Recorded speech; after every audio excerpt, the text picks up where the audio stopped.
podcast will hopefully contain words or statements of obscene, pornographic, or immoral character. You have been warned. You have been warned. You have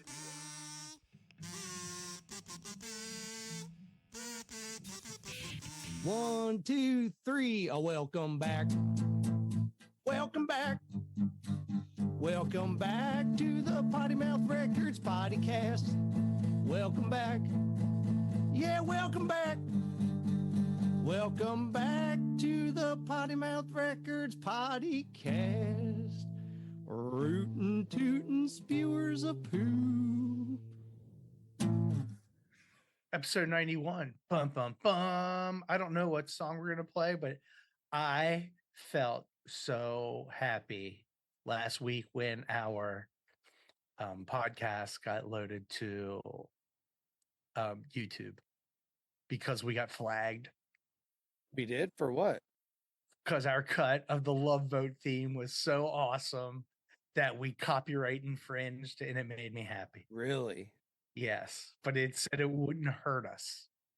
Oh, so like, so it didn't take it down? No, but it red flagged us, like we wouldn't be able to monetize that episode due to the Love Boat song, which I just oh no, we can't monetize. What will we do? Oh my God, I was just like, that's actually pretty funny. If you remember, like, we got flagged, the Craven Moorheads live video got flagged because of our Heartbreaker cover. I guess it was clear enough that they're like, hey, that's not your song. And we got a little like like the video from the show we played last year got flagged. Yeah. Oh wow. That's crazy. You probably told me that. I don't remember that at all. Yeah, so it made me laugh because I'm just like, does it fucking matter? Is it, yeah, like we have that many downloads on there, like we're our tens of listeners. No, our 0.111 cent, it's crazy. I've been working on all these new songs, and I was really debating about putting samples on this new record I'm working on. And I'm just like, I don't think I should because all the samples are from movies, and I know for a fact, like if I put that shit up on streaming, which I'm planning on, it's gonna get fucking yanked. So I would have to or not even get yanked, or probably never even make it up there. So it's like I would have to have a streaming version with no samples, and if I do like a physical release, I could put the samples on there. But actually, a lot of the like pressing plants and stuff are actually starting to get even like a little bit, like they make you fill out very specific forms, like, are you using any type of audio on here that is not your own creation? If it is, you have to like basically like call it out and stuff. So even like the days of just using samples to have like a funny little clip or something, like you can't fucking do that anymore. Is there a time limit? Like, I kind of thought there was a time limit. Like you get away with 7 seconds or something. Maybe. Like I thought that was true, but I could be totally wrong. Yeah, I mean, that would be cool, but it's just at this point, because, dude, I found so many cool samples that would fit really cool with a couple of the songs. And I was like, man, like this would really like make it cooler. But I was just like, I just don't want to risk like the fucking hassle of like if I get dinged or like have to re-upload shit or just whatever. Yeah, I don't know if it's fucking worth it. I mean, honestly, I think so. Is it DistroKid? Like, if you do a cover, they'll take care of all that for you. Like, you don't have to worry about you said. Yeah, they do, but they charge you for it, and you get charged every year because it's like a premium add-on thing. Because honestly, I don't even fucking remember which one of the things I put out it's on, but I had that Tom Petty cover that I did, and I had that on streaming, and I actually I had that and something else too. Anyway, 2 of my releases had cover songs on them, and I actually pulled them off of streaming because of like the add-on rate. It's like so fucking expensive. I mean, it's not even that much, but it's like an extra like 25 or $30 a year per song. to have those cover songs on streaming. So I was like, well, they're on Bandcamp and I don't have to fucking pay anything on there. So I just yanked all that shit off streaming that had covers. So I'm like, I'm not fucking paying for this shit anymore. Fuck this. Fuck the system. Yeah. That's what I say. But anyway, you said a few days ago that you had a story you wanted to start with today. Oh, I do. So this one was pretty cool. So if you follow on Instagram, so you already know the kind of the base of it. So I was a pretty big comic book nerd there when I could afford them. Like when we worked at the tannery and had, unlimited cash. And the kid that worked there turned me on to Faust. Yeah, I remember you So, were super into that. so the guy who wrote Faust also wrote another book called Nightvision. And I just by chance, actually, I named my daughter after her, after the primary character in the book. So In my Night Blythe, Vision. yeah, my Blythe comes from this like demon hunter type vampire thing. So I'm not sure if I actually knew that. so so yeah, so it's kind of cool. So a little while ago, I keep saying so. A little while ago, I reached out to this when they reissued The Love of the Damned, which is sitting back over there. um I found him on Instagram. I found both the guys on Instagram. How the fucking artist stays on Instagram, I have no idea, because he just, dude, there's wangs and girls getting covered in stuff coming out of wangs, and it's just, Oh, like the artwork and stuff like that. yeah, it's fucking, he's still up to his old tricks, which makes me happy, because he's just like, fuck you, I'm gonna do it until you pull it, and then I'll Yeah. just do it again. Yeah. So anyway, reached out to the guy and told him that, and I think I brought this up on the podcast, that I named my daughter after his character, and he was like really stoked.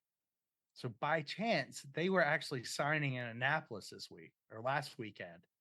And I took her to meet him. And he was fucking super cool.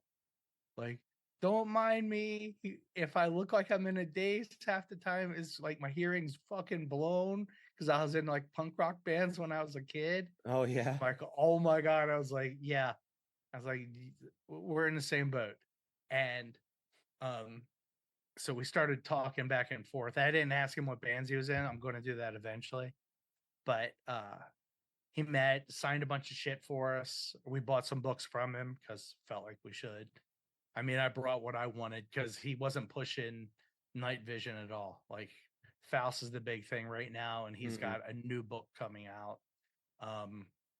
And so I bought a copy of that and, kind of supported him. But we were shooting a shit because there really wasn't anybody around for him, at least when we were there. I think all the older guys are still in bed, probably hungover from a good night of drinking. But so anyway, so we were talking, told him that I laid out and did work and stuff, like graphics and stuff. And he was like talking about some of the shit that's like, he is now actually pulling together a Night Vision omnibus so that everything ever that was ever done will be in this one fucking book. Oh, that's cool. I was like, if you need help with anything, I was like, because he was like, what kind of graphic design do you do? I'm like, and I kind of went through my spiel.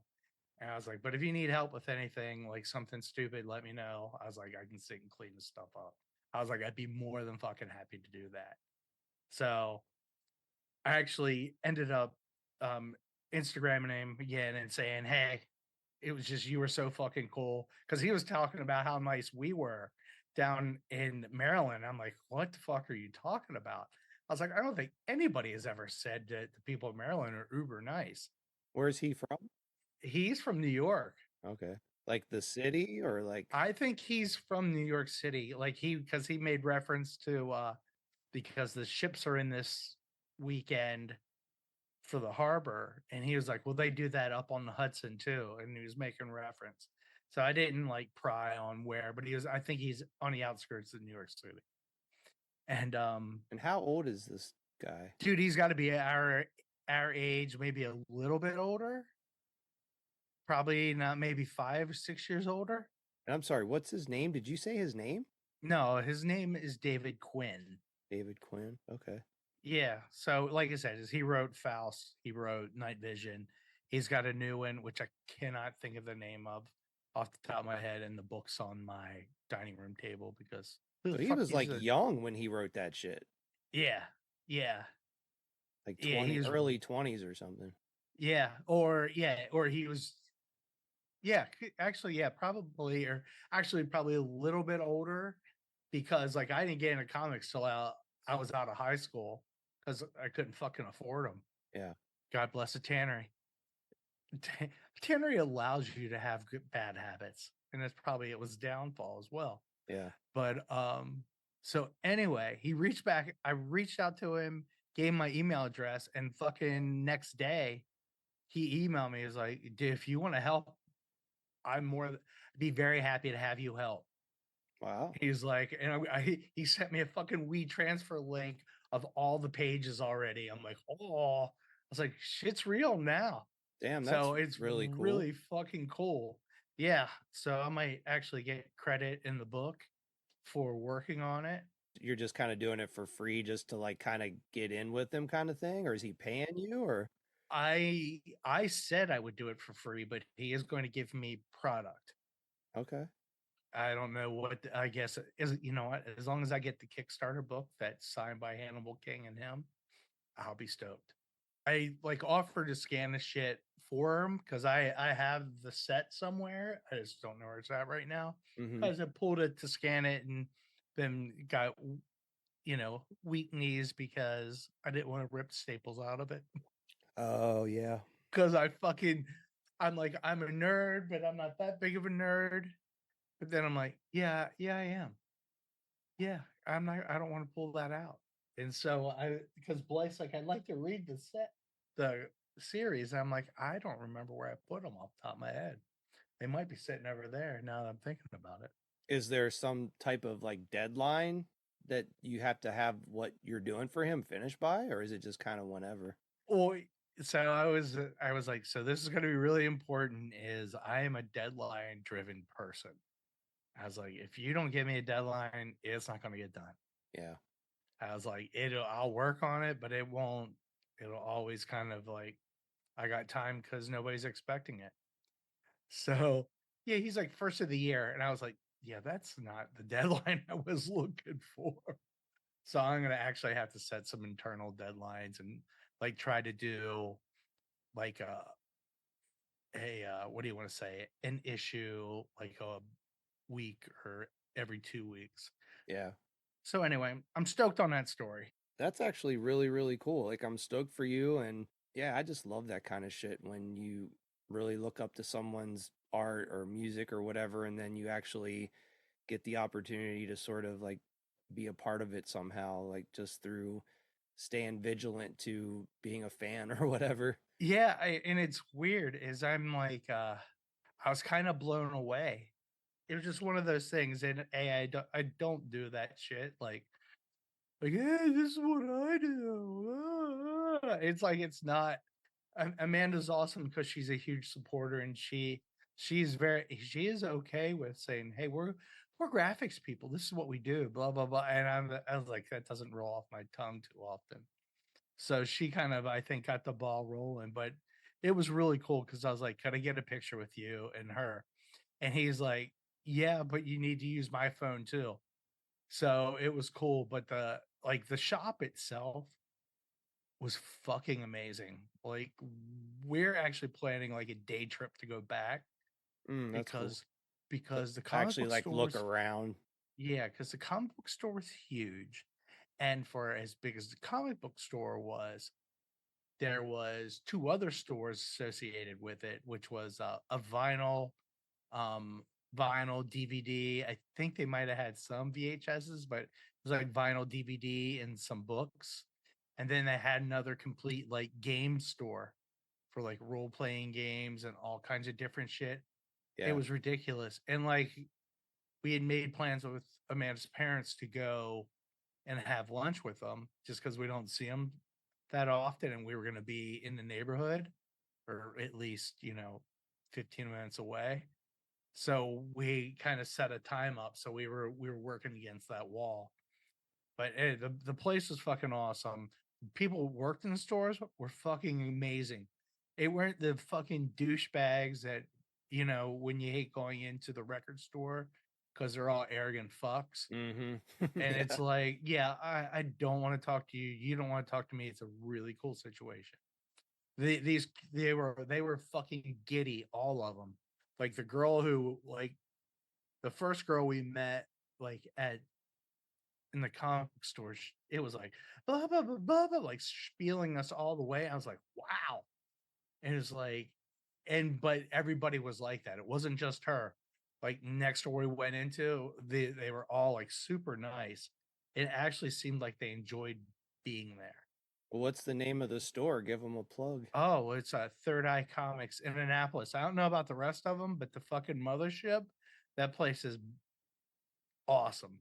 I think their other stores are like smaller, like satellites. This is like their headquarters in Annapolis, and it is fucking amazing. So yeah, Third Eye Comics, big plug, big plug. And I got yelled at because we buy our comics from Casey's because they cut us a deal apparently, but which is closer to us because I mean it was an hour 15-minute drive, but It's not too bad though. no, it's not. I mean, Especially just if like you're going down there on a Saturday to like spend the afternoon, get some lunch or something. That's not a bad drive.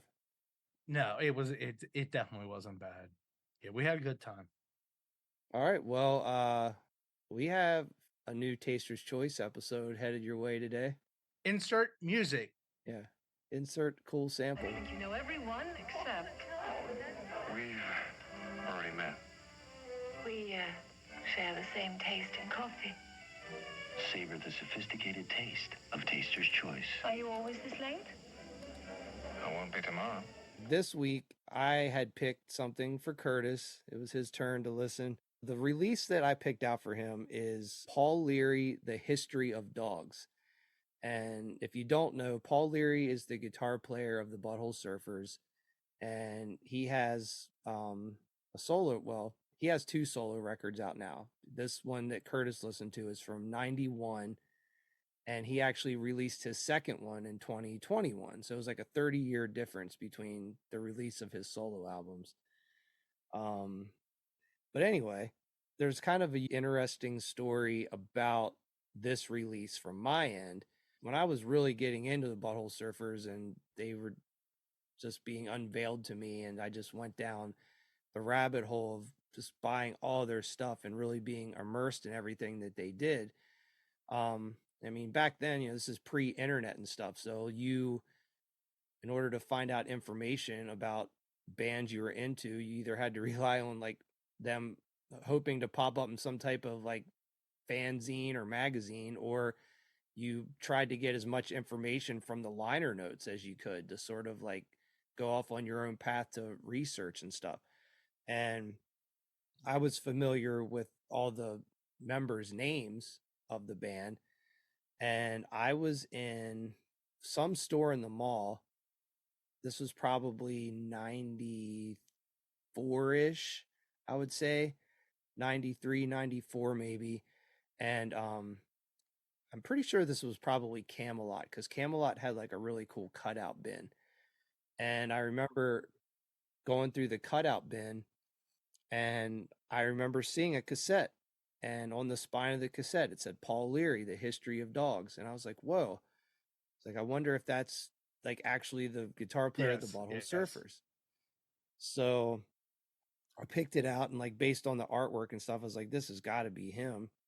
And so I remember buying the cassette. I think I got it for 99 cents because apparently the album was like pretty much like a commercial flop, because there was like this weird 1.5 year time span. It was like 91 to 92 when the Butthole Surfers kind of were like on hiatus a little bit, and sort of like all the members went out and sort of did like their own little solo project. So anyway, I picked up this tape, and I remember bringing it home, being stoked, like, oh, this is cool. And put it in, and I remember listening to like maybe like 2 or 3 songs, and it just didn't like really catch me at the time. I was like, oh, this is cool, but like, I don't know, didn't really like love it. And I just kind of like filed it away and kind of forgot about it.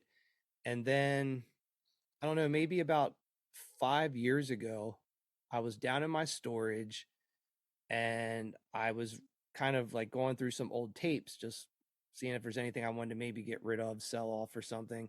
And I found this tape again. I was like, oh, that's crazy. Like, I totally even forgot that this record even existed. I was like, I wonder what this would sound like to me now. Cause, like, honestly, it was like pretty much like 25 to 28 years since I had listened to any of it. I was, my musical taste have changed a lot and have evolved. So, like, maybe I'll see this in a different light. Well, I remember putting the tape in and listening to it, and that's exactly what happened. I was like, oh my God, like, I can't believe I slept on this for so long, because it like really clicked for me for some reason the second listen. And I was like, man, this is fucking really cool. And I kind of became obsessed with it, and I started listening to it a bunch. And then I actually ended up falling in love with the record so much, I sort of went on this quest to find the vinyl version of it. And it's really, really fucking hard to find on vinyl, like extremely fucking hard. And there's a cool story behind why. So when that record came out, like I said, it was kind of like a commercial failure. And apparently he had like boxes and boxes and boxes of the vinyl. And he fucking threw them away because he was like so like disappointed with like how it was like received and like how it turned out and stuff. I think he just kind of like had like a massive self-hate phase on his own like album. And apparently he tossed out like hundreds of copies of it. So there was like, it's really hard to find this thing. So I was searching for years, and finally it came up on Discogs, and dude only wanted like $25 for it. So I snagged that like as soon as it came up. And anyway, so I got the record and I was super stoked. And then ironically, like a year after I fucking got that, after years of searching, they re-released it for the 30th anniversary, but as a remastered version. And they actually added a couple new songs that were from that session that they didn't release at the time. So anyway, this is a record that is like special to me, just in like how it sort of came into my life a second time. And just, yeah, I don't know, there's something about it that just, I don't know, it's cool when there's a record that just like really clicks for you, and you, as you're listening, you even can understand the absurdity of it but still like love it, I guess. And another thing too, that like why I picked this out, other than like this is a favorite of mine, is I felt like maybe the way that he sings would be something that would appeal to you. So please, I'm very curious to hear what you have to say about it. You might have missed the mark. So I'm curious to know, actually. I turned it on, and hopefully the first song, which was, I don't know. The first song is The Birds Are Dying. Okay. So the first song, I was like, oh my God, I could definitely tell that he was in Butthole Surfers, because that riff sounds exactly like my favorite Butthole Surfer song. And it's on, well, they always pair it with Rembrandt Pussy Horse. But it's the one about the whatever teachers are flunkies. Oh, right. Yeah. I can't think of the title, but I know what song you mean. I can't either, because I think it was another one where they fucked all the titles up, or I don't actually think it was on the CD, or they didn't line up. So that guitar riff, I was like, oh my God, that's him. The riffs are so obviously his style, of course. So yeah. Yeah. So it was really obvious, but so I struggled the most with his vocals. Oh, really? Okay. Yeah, but I have to tell you that I've been in a very bad headspace recently. So, like this one, I couldn't, like, I listened to it. I made it 2 times through. I couldn't do 3. I can hear it, and I know that there's stuff in it that I should be into. That it's just it wasn't catching me.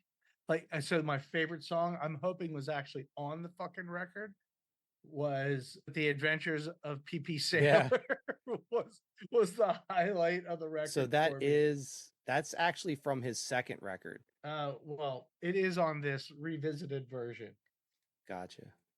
because I saw the one you sent me, and once again, you sent me it on iTunes. Track 12 is the PP the Sailor. Interesting. So to be clear, anytime he went away from his falsetto voice, it was like we went from 0 to 50.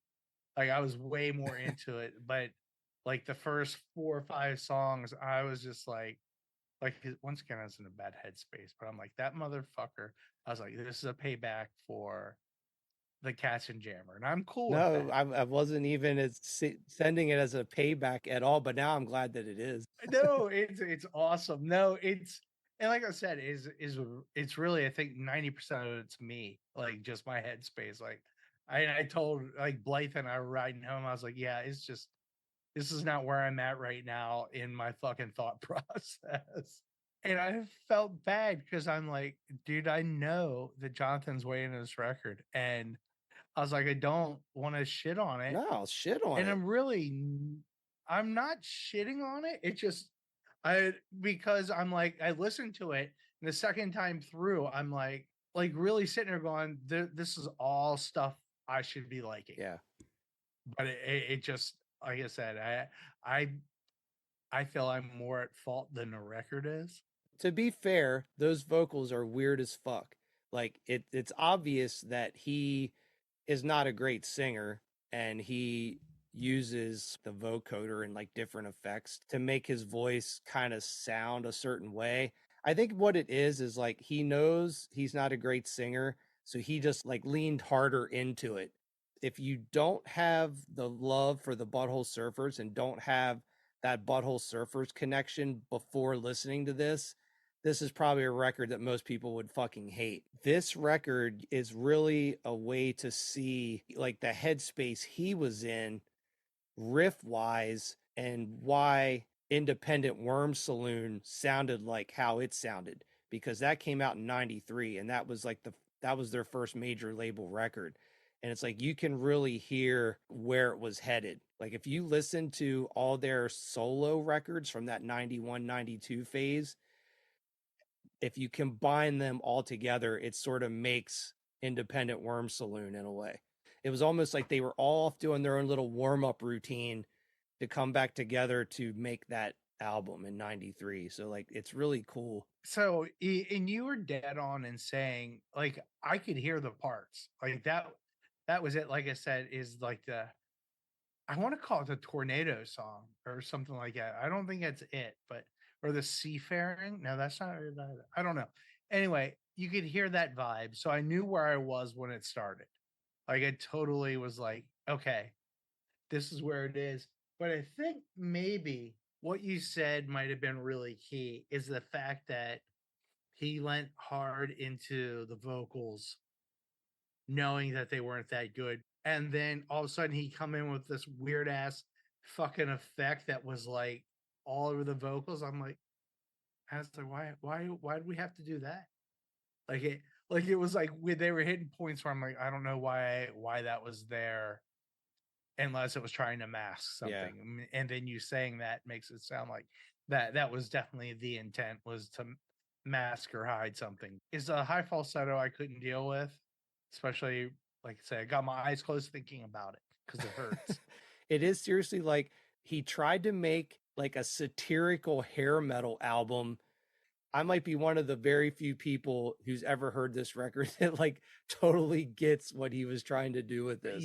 You might be, Rabbit. You might. And I love that there's keyboards in it. This record was actually like a pretty instrumental for me. No fuck. Getting into like wanting to use like synths and keyboards more and stuff I do. Oh, I totally saw it as like an inspiration piece. Oh yeah, 100%. Like I said, the elements and stuff are all there. It just wasn't clicking. And maybe if I was feeling more rapple dapply, it might have jived a little bit better. Or that's yapple dapple. Sorry. Well, I'm sorry you didn't have as much fun with it. Oh no, it was good though because and I think your backstory helps once again kind of fill in a little bit of the record for me. So give me the tracks that are um not or on the original, just so I know. Yeah, the tracks on the original in order is "The Birds Are Dying," "Apollo 1," "Heart Down the Road," "How Much Longer," which is a standout track to me. Shut the fuck up. Oh, whoa. Say out tracking which way? Like that song's fucking awesome. The lyrics of that song is so fucking sick. What? Oh my god. If I wasn't afraid I was gonna get a fucking headache or split my skull open, I'd be beating my head off the fucking desk right now. What? Are you fucking Yeah, it's kidding like me? one of the like sickest No. like apocalyptic lyrical song like of all time. Pal, fuck yourself. You go listen to this one. You better give me the same love or dislove to Jonathan on that as much as you did for the fucking Capstan Jammer. So anyway, let's go to the next Yeah, track. He's Working Overtime, which is another good one. Okay. Another big standout for me. I love this song. "Indians Storm the Government." "Is It Mikey" is another. That's probably the Yes. heaviest song on the record. I think I liked Is It Yeah, Mikey? "Too Many People," "The City," and "Fine Home," which is sort of, I think that's like the slower, like kind of "We Are the World" kind of song. I think when we got actually after the I think that It's Like Mikey, like that last run was a little bit more like on par for me. Which makes sense. The last, like, sort of like the second half of the record is sort of like a little bit of a different vibe than the first, like maybe 4 songs. Oh, totally. Oh, definitely. Yeah. So where does Speedo Man come from? So Speedo Man is on the re-release, the 30th anniversary. That was recorded during that session, but just never released. See, that one to me, though not outstanding, at least stuck out and was to me better. And see, that's funny because I'm glad he omitted that from the original release, because I think if that song to me is cool and I love that song, but it doesn't fit the vibe of the first release. And I think that's what I liked about it because it changed shit up a little bit. Like the first the first four, besides me getting excited that it was that guitar riff, I gave you the eye roll. Then the how much longer was fucking painful. Oh Like, my I think god, I now went- yeah, see you're wrong on that. That song is sick. It's such a I'm gonna banger. have to fucking banger. That's a strong word. Like drunk in my sleep banger or How much longer till the earth gets blown up? oh my So god. good. No. No, it is. Hey, I mean, I know there's definitely probably lots of people who'll listen and be like, Curtis is right, this album sucks shit, but I don't know. I can't control the things that appeal to me. It's just if it appeals to me, it does. I can't really explain it.